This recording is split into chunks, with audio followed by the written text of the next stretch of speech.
All right. LB, do you have control? Can you hit record on your side? Yep. All right, let's hit record and let them in. All right, let's get them. Let's get them in. Small group, but they all most of the stuff's on the replay anyway. All right, so we let's see. I hope they didn't confuse it with the other one.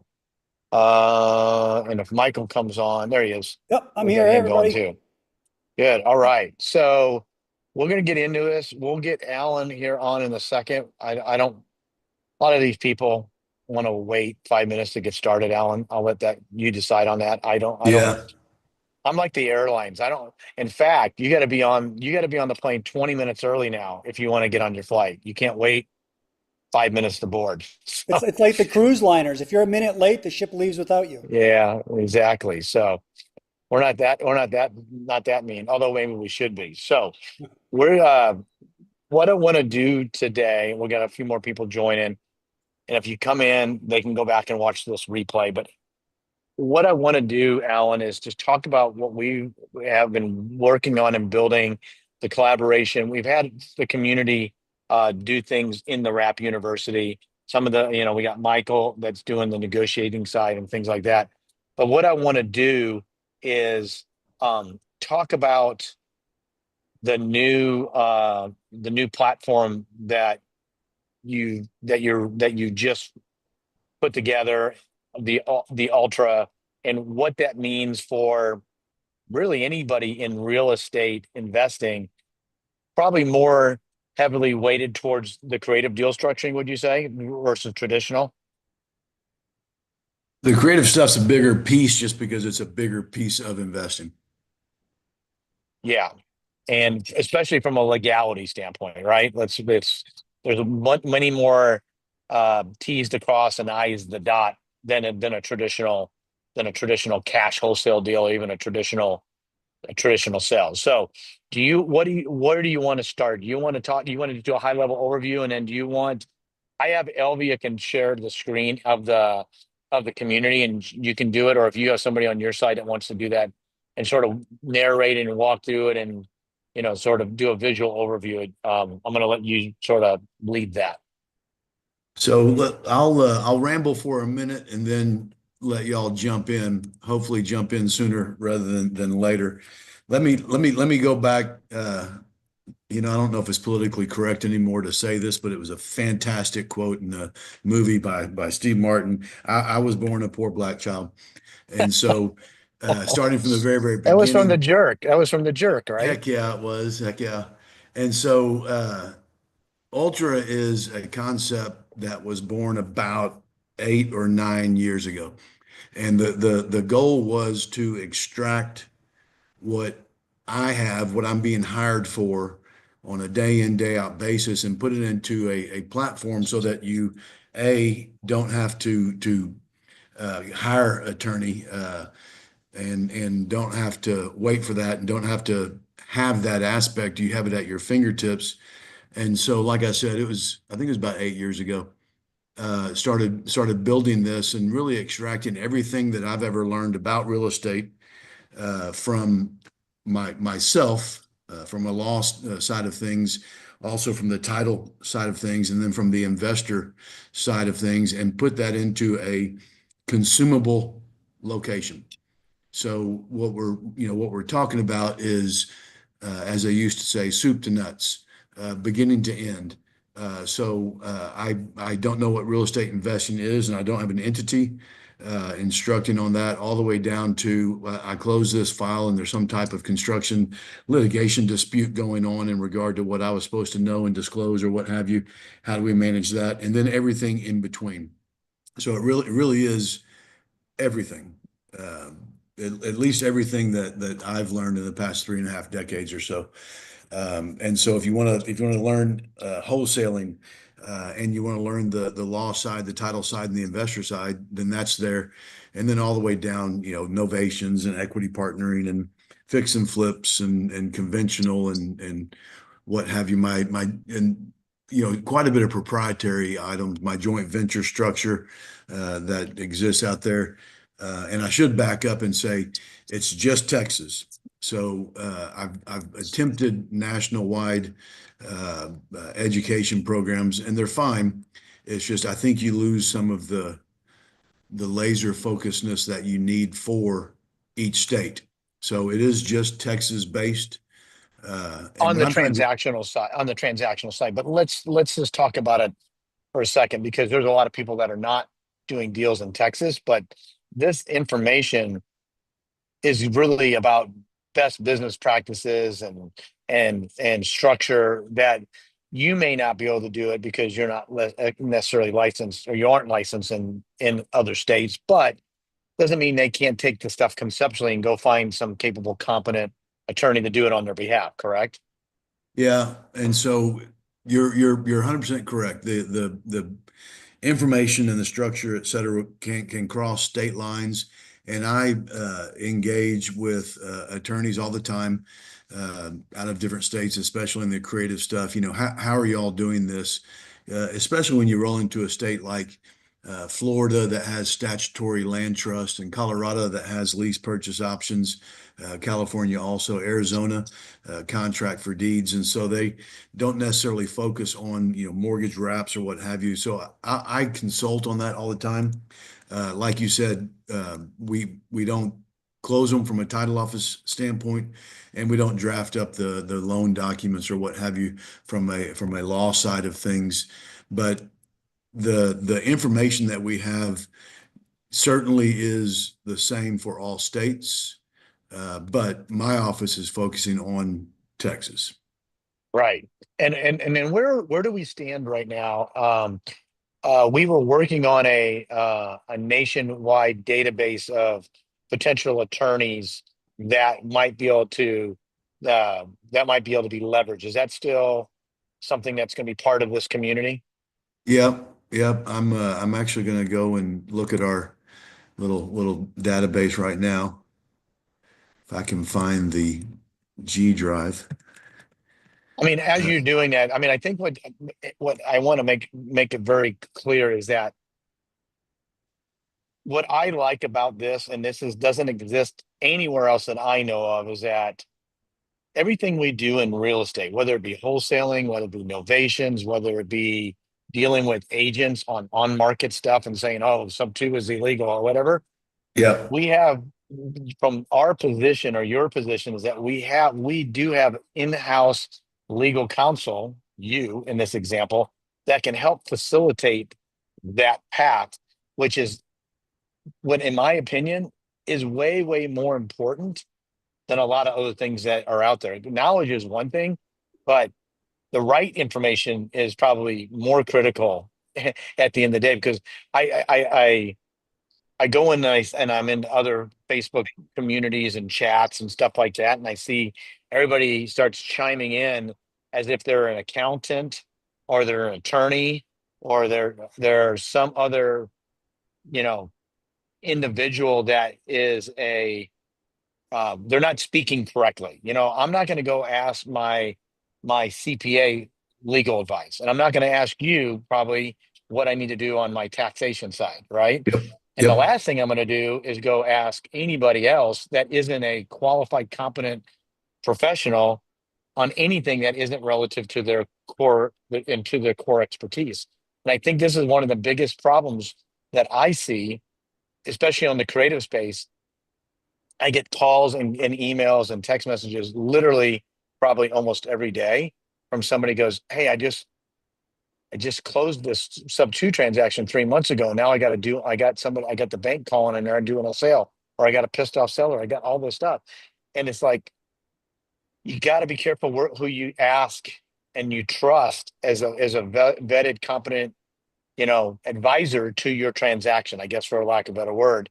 And so that's why I think what you're doing in this community is, in all honesty, is priceless. Because, I learned a long time ago, and it used to say, one bad deal will wipe out 20 good deals. In honesty, now, I think one bad deal could wipe out maybe 50 or 100 good deals. Yeah. Would you agree on that?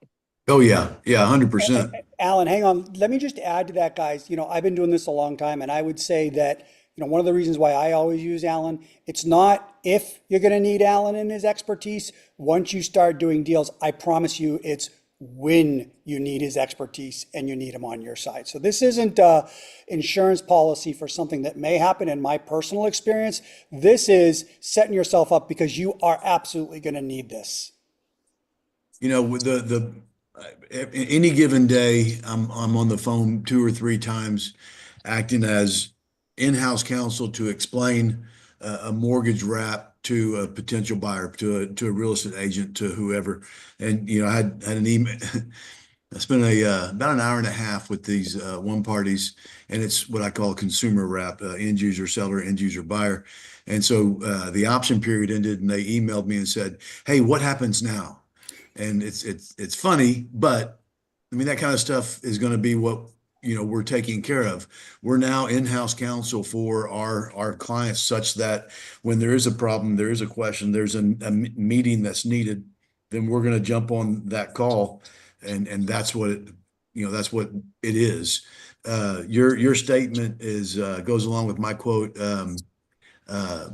If you're investing correctly, you need an attorney, and not necessarily for a good thing of setting up your entity, or what to do with the $250,000 you just made off of one deal. You need an attorney to fix the problems, because if you're investing correctly, you've got problems, period. So that's the other aspect of So I Ultra, think what is you now the have in-house counsel. high level part of this is that this is the byproduct of the community, right? So this goes along. So regardless of what model that strategy you're using in the real estate space, there's still a legal component on all of it, regardless if it's innovation, wholesaling, creative, whatever it is. So let's talk about the community itself and what we're doing, and we're expanding outside of, we're collaborating and working together, because I'm not an attorney, and I'm never going to pretend to be an attorney. I'm more on the structuring side. Michael's more on the negotiating side. So let's talk about what we're making available to our internal community, why we're on this call first. And you guys are literally the first ones to hear this, because what we're going to do is give you guys access. If you're already in the Creative Deal Maker community, we're going to give you additional access to the Ultra, which is, in the past, it was a lot of people were using the Wrap University portion of it, but now this is way bigger than the Wrap University. So you want to talk about that, or do you want to share a screen and sort of walk us through what this looks like? Well, let me see if I can use examples. So we get a contract into the title office. Let's say it's going to be a wholesale contract, or it's a wrap, or what have you. And I take a look at that contract. My team looks at it, and they know 90% of this stuff, and sometimes it'll boil up to me. But let me use a couple examples. So on a wholesale contract, and you put and/or assigns up there in paragraph 1 by the buyer. If you're not putting down there in paragraph 11 that your intent is to go and wholesale this property, you're now in violation of the new laws. And so I can tell people on a case by case by case basis, or I can create a community so that the information gets out to all 19 million Texans. And that's what we're attempting to do. Another example is the purchase price on an assumption. And I don't use the term sub to, and y'all maybe have heard me discuss that. I was going to say bitch about it, but discuss that. I use the term assumption because subject to is legally incorrect. Used to be correct a couple decades ago. Anyway, the purchase price on an assumption, when you hard code that purchase price in there in paragraph 3 of the track contract, it's going to screw up, because your payoff on an assumption is X on April 25th, and on April 26th it's different. And so we've had problem after problem after problem where now a buyer is required to assume something they're not supposed to be assuming, or pay dollars they're not supposed to be paying. And so I want to have that as information out to the community, so there's no mistakes, and multiply those 2 examples by 1,000. And that's probably the main thing that we're going to do, is have the education out there so that folks are avoiding risk before contracting, fixing risk after contracting, and things of that nature. Just doing it right, having an industry where it's done correctly. Okay, so what do we want to do, Alan? Do you have somebody on your team or do you want somebody on our side to sort of walk through the community? Because we put it in school also, which is where the creative deal maker is. So it's real easy for them to toggle back and forth. We're going to try to put as much of the ultra calendar on our creative deal maker calendar also. So people aren't, there, but it's real easy to add it to your calendar because to be quite honest with you guys, what Alan is going to be sharing and using moving forward is what we typically do, but way much more granular and way deeper because of the legal component that he can bring to this conversation. So um you So want to I'll you I'll get have somebody on it to I'll share? have Amy jump in and Jess jump in terms of what I'm not saying that's important. There's no way to detail everything that Ultra has in a 5, 10, 15, 20-minute discussion. But the bottom line is what we have is attorneys, title professionals, investors, and subject matter experts, vendors, lenders, transaction coordinators, RMLOs, insurance brokers, real estate brokers. All of these people are coming together to have weekly meetings. If I'm not mistaken, I think Nick set up on a set time each week. Michael's going to be set up on a set time each week. I'm set up on a set time each week, and then we continue adding components. The second that I see something occur that needs to be put out to the community, it's going to be on Ultra.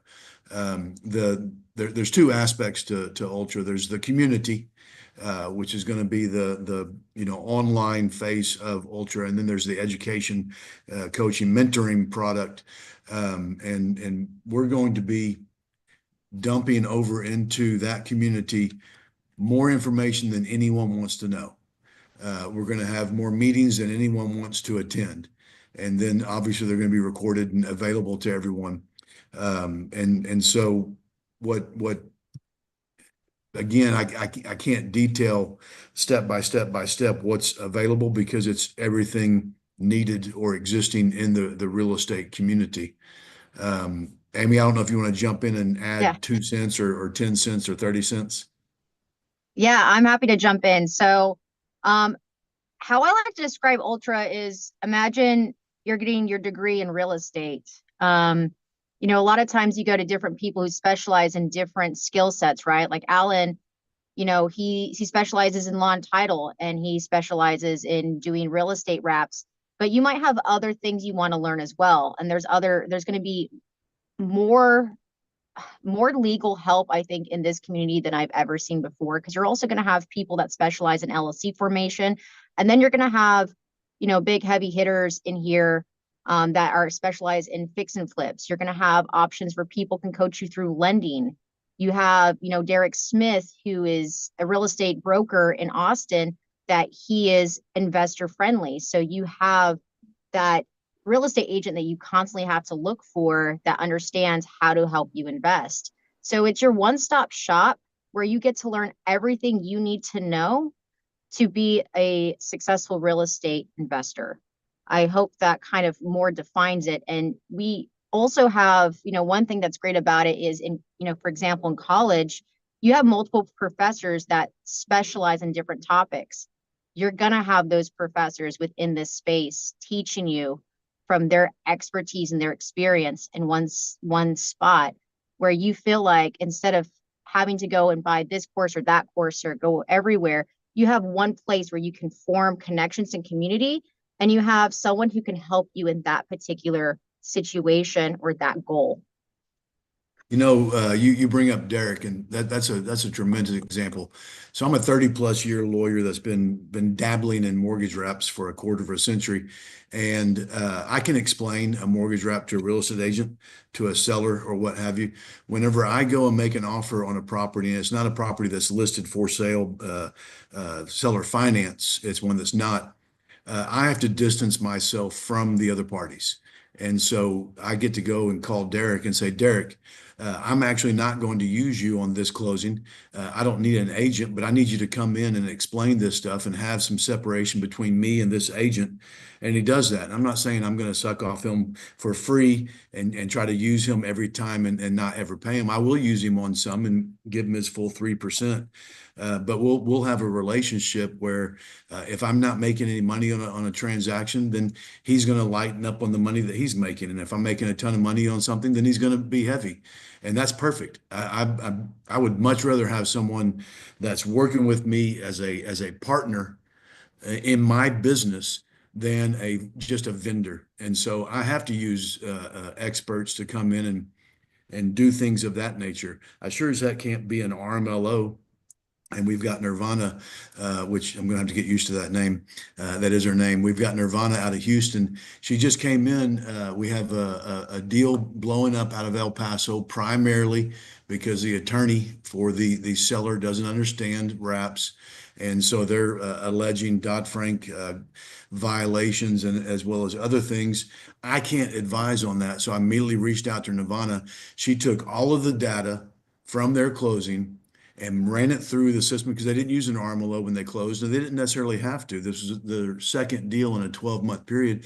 They don't have to comply with things, both state and federal. But Nirvana came in, and the work that she did is going to make my ability to go back and crush this other attorney to be so easy.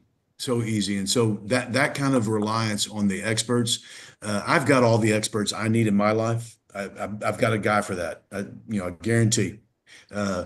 Short sale expert. I've got a guy for that. What's funny is my guy has a girl for that, a lender whisperer.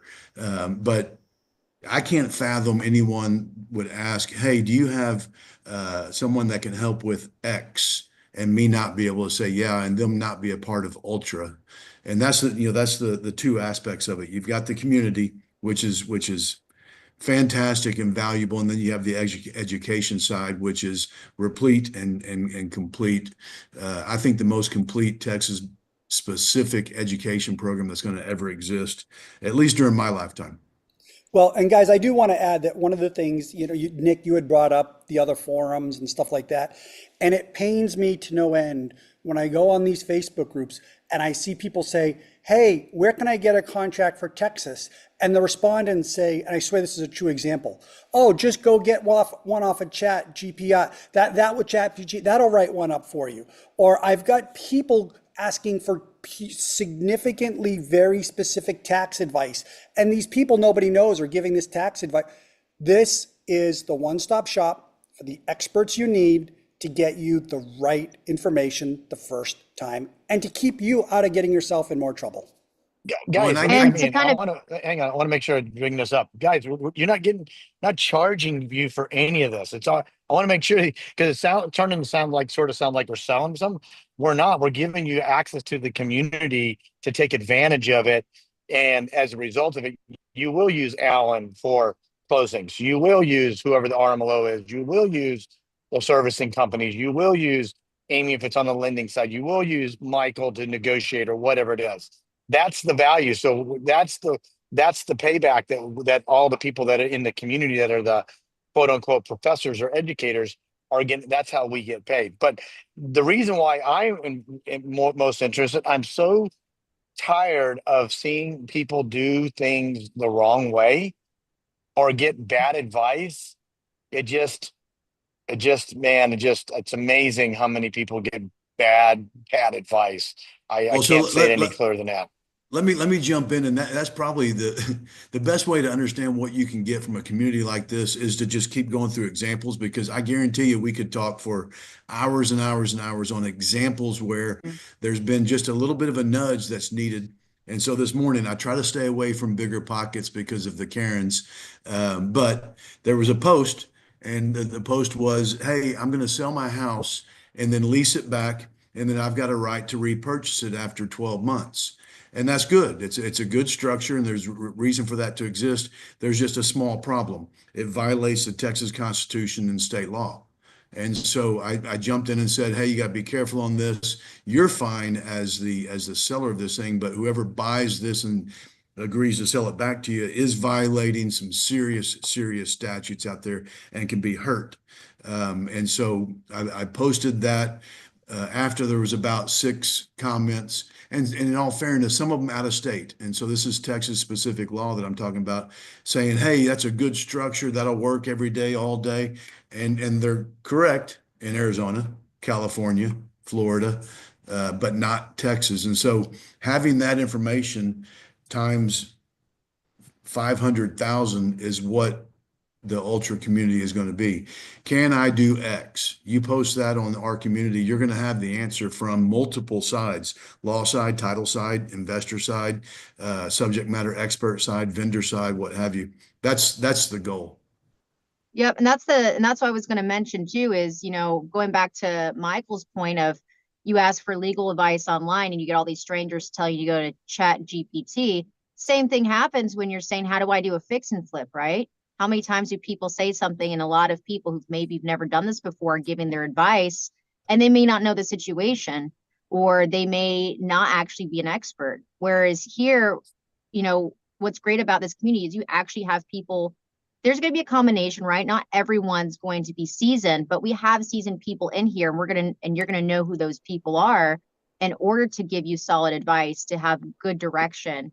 And I think, you know, already we're seeing people comment, hey, I have this buyer who's looking for this, and people commenting, oh, I have something for that, right? So we're building a community that's here to help and here to make sure you're growing in the right way, in the safe way. You know, another example just came up a while back is private money lending. It's easy. You let someone borrow 60 grand, they go out and they use it and they fix up the property, they sell the property, and you get your 60 grand back plus 2 points and your 15% interest. That's perfect. Now, when you go out there and attempt to do that on your own and you use Chat GPT, which by the way is pretty damn good, to tell you the truth, but you go out there and you take a second lien position and you close this, you thought you closed it over at a title office, but your second lien wasn't included in that closing, and you don't have an effective deed of trust lien against that property, so you lose literally 40,000 of the 60,000 that you loaned. And now you got to go hire up an attorney to see if you can get that 40 grand back. There was an error made by the title office, and so you might be able to do that. You may get your attorney's fees for that. You may not get your attorney's fees, but you're certainly not getting your money at time of sale of property, and you've bought a project. You've bought a headache when you could have just posted, hey, anyone know how I'm supposed to paper this up and make sure that I get title insurance? And I mean, the answer to that's quite simple. And you could have avoided either a $40,000 loss or a 12-month headache. Do we, let's see if anybody's got any questions and they want to put them in the chat, we can answer them. But I really want to just take maybe 5 more minutes and just sort of show the community. You want to show the online version of it so they know we can sort of drive that a little bit. Do you want me to look at it, drive it? Do you want to do somebody on your side? Do you want to keep it a secret? What do you want to do? I'm going to endeavor to pull it up. Amy's in her car. Alan is technically challenged, and Jessica's at lunch, so we might not get this to work. Hey, I need to give props to both Jessica and Amy. They are on a Zoom. They are able to use video, which indicates there was a shower in the recent history. So, I mean, I think Yeah. we're doing well. And while you're doing that, Elvia, can you do me a favor and grab the link and throw it in the chat so that we have it so they can And just click Alan, on it? I spent so much time on getting my hair ready for this Zoom. I am so hurt you did not compliment me. You know, I'm going to have the same get ready process for you pretty darn soon. Who's sharing the screen right now? Is that Amy or that's Jessica? me. That's Oh, me. you? So Oh my That- God. Good luck. I'm only We've been gonna click on practicing with him. He's getting better. I'm only going to click on 2 things. So it's through school. We've tested with Kajabi, we tested Graphy, and you know, all of them have some things that are good. All in all, school ends up being the best for us for a couple, 3 different reasons. I don't want to bore you with that, but we're really just going to have this community here where we get to post everything. And obviously we've got multiple people monitoring this on a day in, day out basis. And then you can click over here and we have a classroom with the items, but mainly the Ultra is going to be built out. We're launching Ultra June 1. We're actually allowing folks to come in now as what I call early adopters and actually assist on kind of directing where this format goes and things of that nature. We've got the content and things. My goal is to make the format easy. The old quote, I don't know if it's still a quote, but explain it to me like I'm a seventh grader. And that's what we're taught in law school to dealing with a jury. Explain it to me like a seventh grader. And that's what we have to do. And that's what this is going to attempt to do. But any input and advice on y'all's side, certainly chime in. I was going to say, hey, Alan, can you click on the calendar so I can talk about that feature for people? Yeah. So everyone knows the saying, your net worth is your net worth. So this calendar here, as we start producing our regular weekly classes, you're going to see these webinars on this calendar as well as in-person events. Networking is such a powerful way to catapult your real estate business. I think almost everyone here can vouch for that. And you're going to see that this calendar will have webinars for specific classes. If you want to know more about lending, if you want to know more about negotiations or deals or law and title, you're going to see some of these things coming up every week. So you have ones you can pick and choose from, learn, grow. And then you're going to also see upcoming in-person events as well, either in-person workshops or in-person events like we have tonight, our Rise event in Austin that we're hosting. That way you can meet some of these people, you can meet your classmates and the people who are growing and go in the same direction as you. Guys, I just need to hop off. I've got my parents visiting from Boston. I just wanted to let you know I'm dropping off. Tell them I said hi. Have a good day. Will do. Thank you. And And so- then Bye, what we're doing also is we're going to take this calendar and we're going to also integrate it into the other calendar too, so that it's sort of there, because there's going to be some overlap and some where there's going to be two things potentially going on at one time. One might be on whatever, but at least you'll be able to see it. But everything will be recorded and archived also. So, I mean, we only have 10% of the community on this call live right now. Some of them may be watching on the stream and they'll watch it later. So not everybody can be on a call at 10 o'clock, 11 o'clock, 12 o'clock during the day. They got to go do it at 6 or 7 at night. So it all get recorded, it all get archived. But the value is when we're doing this stuff live, so you can ask the questions, and we want to ask them in the community because then everybody benefits from them. Plus, Alan, myself, Amy, whoever, we can't, it's not feasible to try to answer 77 questions the same every single day. So we're going to try to be collectively we're going to probably be live in some capacity, probably almost once a day. I'm guessing Monday through Friday between what we're doing and what they're doing. Well, and what I just realized is I'm a frustrated attorney trying to get information out to the world, and I don't want everyone to pay for an hour of consulting so that I can spend 19 million hours getting Texas educated on this stuff. So it's kind of an outlet for a frustrated attorney. I want everyone to know how to be safe, how to avoid risk before. I mean, the way you avoid problems isn't when they occur, hire a lawyer and go start spending money and time. It's before they occur. So how do we fill out our TREC contract so we never have an earnest money dispute again? I have that. I've got that. It's not a trick. I'm not pulling your 8 of clubs out of the deck of cards magically. It's just draft into your special provisions this language, and it's going to allow me to avoid earnest money disputes. And so that times, like I said, 50,000 is the information that we want to get to everyone constantly, live and recorded.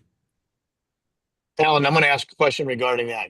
In the title side of the business, and Jessica might be a better person to answer this. Of the stuff that comes to your office that isn't from people that know you and follow your process and the tactic side of it, what percentage of those outside deals that come in, there's some form of issue with it that was something that was wrong? Either the documentation was wrong or they wrote it wrong, or there's something that's a red flag that's going to cause this to be a problem. So I will let Jess confirm on that. So Jess, if you're not eating your bagel or your meatball sandwich, jump in. I'll stay with it. I'm on another call right now. Sorry. Well, no, see, that's cool. Stay with that. So the system for us is if we're not reviewing the contract before signing, which we want to do, and I guess let me start there. That system is you send us the contract that you have completed, and you ask us, hey, does this meet with what we're attempting to do over here? And then we go through it and bounce it back and correct that.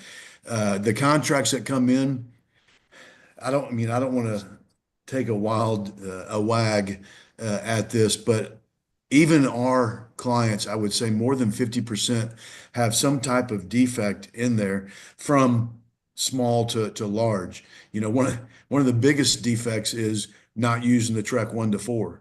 And so we have a system in place for that. Folks that are using a $10 earnest money, we don't need that, and it causes problems sometimes. And so we have a little document that we send out when we get a non-Texas contract. We've got a document that we send out. When we get $10 earnest money, we have a document that we send out. When we get someone that sends over a memorandum of contract with their Trek contract, we have a document telling them why that's not necessarily needed. And then multiply that by about 60 or 70. Those are the documents that are going to be embedded in the Ultra education program. It's not something where we're going to have an injection where you become all knowing. It is going to take work by the students over there. You do have to read when you're asking a question. You do have to search those documents. You do have to go through the modules. So it's not a shiny object, get rich quick scheme of any nature. It's here is a master level program that you can go through and be a master level investor, is again the goal. But to answer your question, I'd be surprised if it wasn't 50% have some type of defect at the inception of contracting. Yeah, I would think that for sure. All right. Anything else that we want to go over? LVO, did you put the link in the chat? We got a couple. Let's see what we have. If there's any questions on here, let's see, and then we'll wrap this up. So Colin says, here's my question. Can you see the chat? You want to read that and answer it? Yeah, we're Alan? okay. So I'll read the question out loud here. Considering the strategy where a property is placed into a trust and controlling interest is then transferred to a buyer to acquire the property, subject to seller's existing mortgage, from my perspective, does this trust structure offer any substantive legal advantage over a standard sub-2 deed transfer and mitigating the risk of lender enforcing due on sale clause, especially in light of the specific requirements of Garner-St. Germain Act? Or does it primarily add complexity while fundamental risk, particularly the seller's ongoing liability and potential for loan acceleration, remain largely unchanged? So I'm going to give you 4.7 out of 5 on your question, Colin. That's a fantastic question. So the trust structure that we're using to simulate Garner-St. Germain compliance is not any type of trust structure that exists out in the real world. We created it from square zero. We took what existed and threw it away. And then I spent around $5,000 with a trust attorney, a real trust attorney. And we went back and forth on creating this trust structure. And, we would get the version 7 over to us. We would actually use that. And then as we were going through real life use, we realized, there's a problem. Homestead exemption, issuance of checks to the trust, different things like that. And then the trust attorney came back and started saying, well, there's liability for anyone who's ever had a beneficiary interest in your trust, then debts against them can come and attack the trust. So having that seller as the first beneficiary, which is what we all used to do, ends up being extremely risky. not to mention the fact if the seller is the grantor, settler, creator of the trust, they actually get to revoke that revocable trust after they're gone for years and years and years. So we started seeing those problems arise. And so our trust structure, some of you old folks may remember Netscape. Netscape was a internet browser, and they came out with I think it was 128, maybe 256 bit encryption, and they said this can't be broken. And I said, "Oh dear God, do not say that to the geeks out there who are drinking 400 liters of Coke and eating pizza trying to crack this thing." And so it was about 36 hours that it took them to crack that uncrackable browser.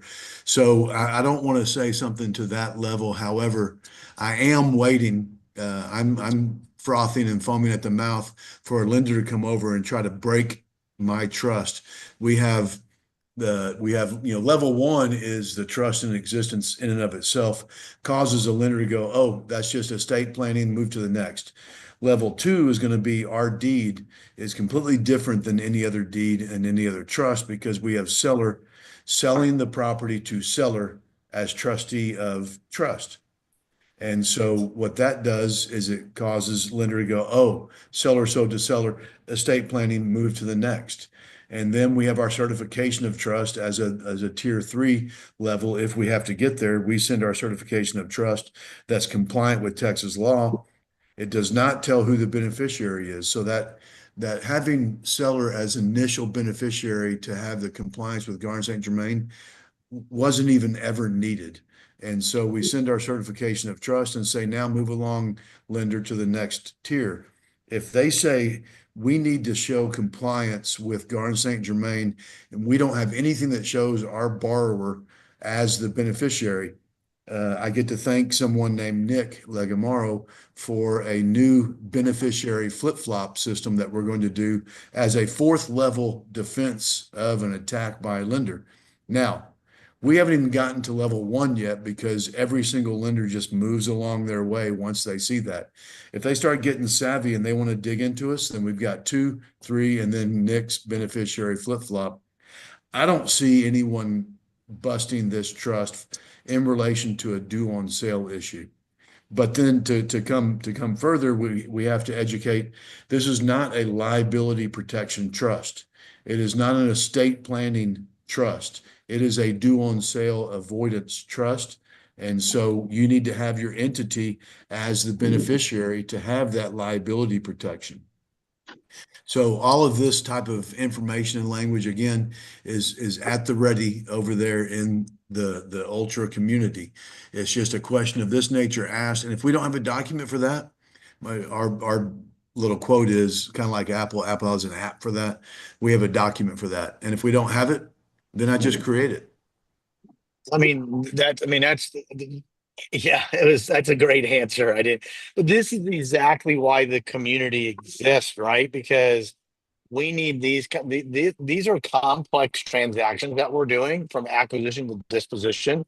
And to that point, 4 layers of security protection, whatever you want to call it, Alan, there's a cost for each layer that the lender wants to go through to try to pierce that trust or expose it or whatever you want to call it. So is it worth the squeeze? I don't know. It hasn't been worth the squeeze yet, but it doesn't mean it won't be at some point in the future. And then we'll pivot and make some other modification or adjustment to the process. So what you only gave Colin 4.7 out of 5. What was the 0.3 that he was lacking that you would have liked to see in his question? So no one gets a 5 because I don't know everything, and there's always people bringing new stuff. Hell, just like you, I'm over there talking about 3 levels of defense, and you just blurt out, "What about a beneficiary flip flop?" And I'm like, "Dear Lord!" It's like that video where someone asked Elon Musk if his booster rockets have the same efficiency, redundancy, or what have you, and he goes, "Oh, no," and then they now do. So Now they do. Yeah. That's So why that's the beauty of the collaboration of, it's like like they say 2 heads is better than 1. Well, we got 8 heads, 10 heads, 12 heads, 15 heads, plus all the all the questions that like Colin just asked that make us better at what we do from a subject matter expert perspective, right? Oh, I didn't think about that. Let's go look into it and let's see if we can improve on something we don't know what we don't know. And that's why this is so beneficial to everybody. So I don't have anything else, guys. If you're watching this replay, the link is in there. We'll put it in the community. Join it. Doesn't cost anything for you guys that are already in here. Just take advantage of the wealth of knowledge that's in here so you guys can make better informed decisions, do better deals from a legal perspective, and just protect all parties in the transaction, from the seller when you buy it to the buyer when you sell it, and the title companies and the insurance providers and the agents and the RMLOs and the servicers. Everybody benefits from properly structured deals. Okay. That's what we want to do. So I don't have anything else. I know Michael's doing a call, I think, and in a few minutes. LB, matter of fact, can you put that in the chat for there? Colin, did you raise your hand? Do you want to add something to that?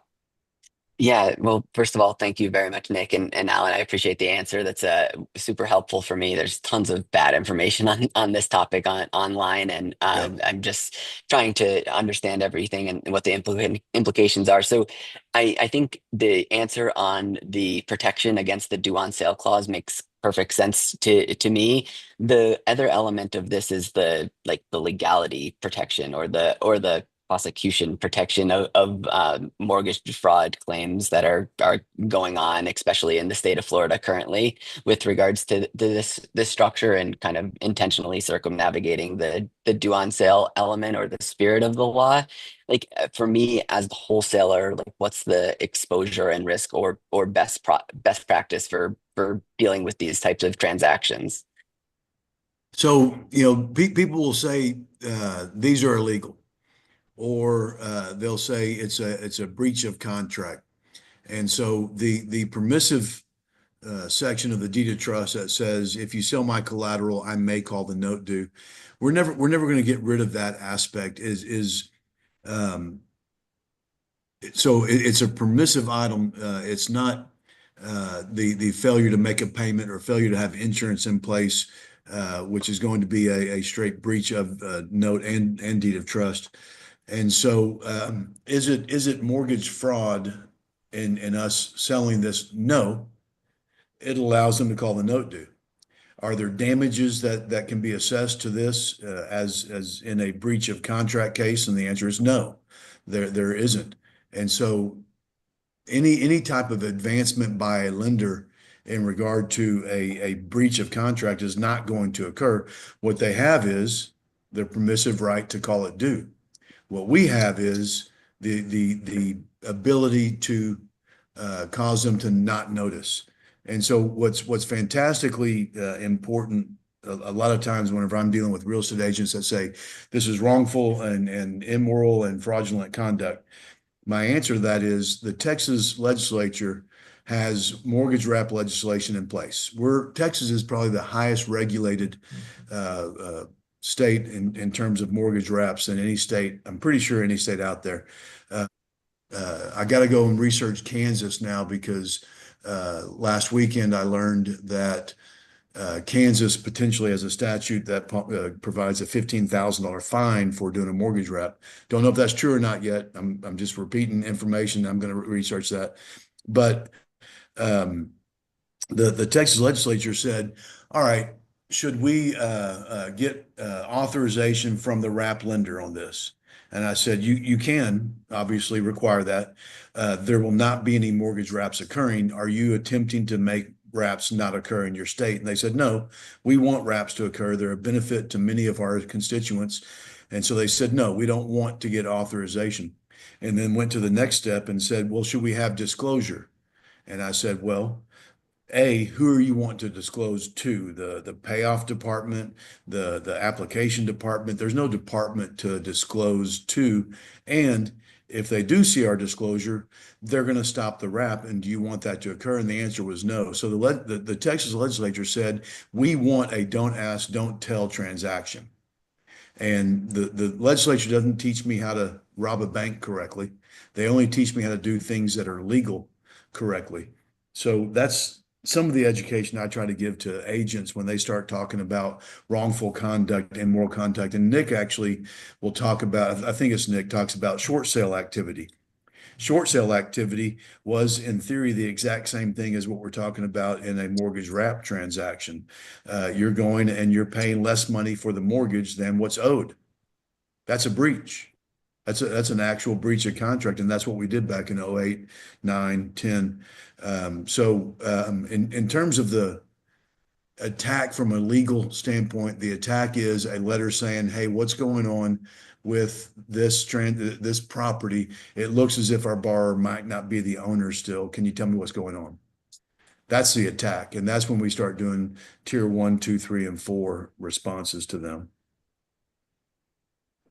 No, that's very helpful, and I appreciate it. I think that's probably all the time that I have for the questions. But I think the other element that I'm still a little bit gray on is like, what about the federal authorities element of it, like DOJ prosecution or like state attorney element, to be able to pursue this type of situation.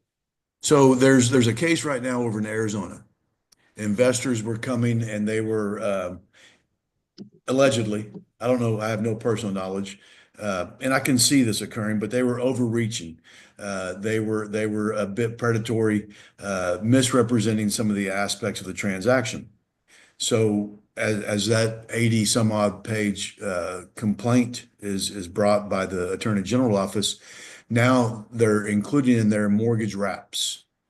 Now they've included that because it's sexy, and the acquisition methodology of a wrongfully acting investor, the acquisition method has nothing to do with that wrongful conduct, but they're marrying that mortgage wrap because it's, again, sexy, over to the wrongful conduct in order to garner more attention and get more votes, period. But I'd love to be involved in that case over there and say, what the heck does it matter to the price of tea in China in regard to the acquisition methodology? Because the answer is nothing. We don't have any extra statutes that were violated that we can move against them based upon a mortgage wrap transaction. We're just dumping that word in there because it's sexy. There is no additional liability. Now, if you're not conducting in your mortgage wrap lending and you've done more than 3 in a 12-month period and you're not utilizing an RMLO, then they can come against you. You're in violation of Dodd-Frank, and there's not going to be a problem until there's a problem.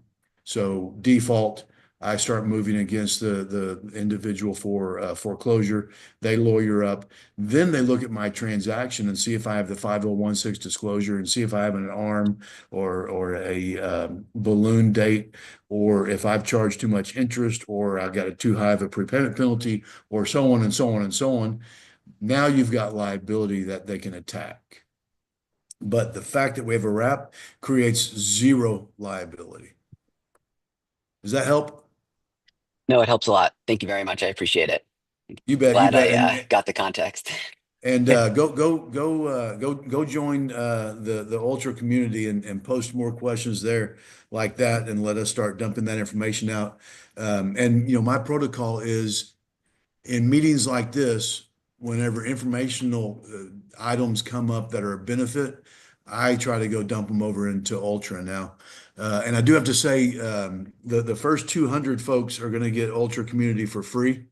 Amy can talk to that, but once we reach a critical mass, then we are going to have folks pay a monthly fee for that to help us buy folks to come and present, buy folks to help come and give us, free items and free information, take their time to present on Ultra and things of that nature. So I think we're at 70 or so folks over the past week. We should get to 200 very, very fast. So y'all need to go over and join Yeah. Ultra. Yeah, make sure you use that link, guys, because once it gets to it, I mean, we have enough spots allocated to move everybody into there that's already on our side into that other community. But once it's full, I mean, that's why you just doesn't cost anything. Just go do it. I mean, whether you show up or not, that's on you. But at least don't. There's no reason not to. So you have the link. You're watching the replay. Um, hopefully, if you watch it a week down the road, if there's space, great. If not, then if you want to be part of it, then just whatever Alan's going to charge for it. It's still going to be nominal, but we're offsetting it right now for you guys because we just want to make sure you have value. So I think that's probably it, Alan. I'm going to let you drop off. Is there anybody else that has any other questions for Alan or myself that we didn't answer that wants to that do? And if you guys have any questions relative to any deals that you're working on, structure, any of that stuff, now's the time to ask. Otherwise, we'll wrap this up and we'll get you guys all the recorded data after the fact. Anyone else? Any other questions? Going once, going twice. You say that a lot faster than me. I just say going once, sold. I don't even say twice. Do it. All right, Well, guys. hey, so Nick, let me say thanks to you. I Yeah, go ahead. appreciate you. Appreciate everyone. Likewise. Likewise. In every types of these meetings, if it was just me and Nick sitting on here, we wouldn't learn as much, just as we had from Colin, some great information and questions. So thank you to y'all. Greatly, greatly appreciate y'all. All right, guys. You have a great weekend.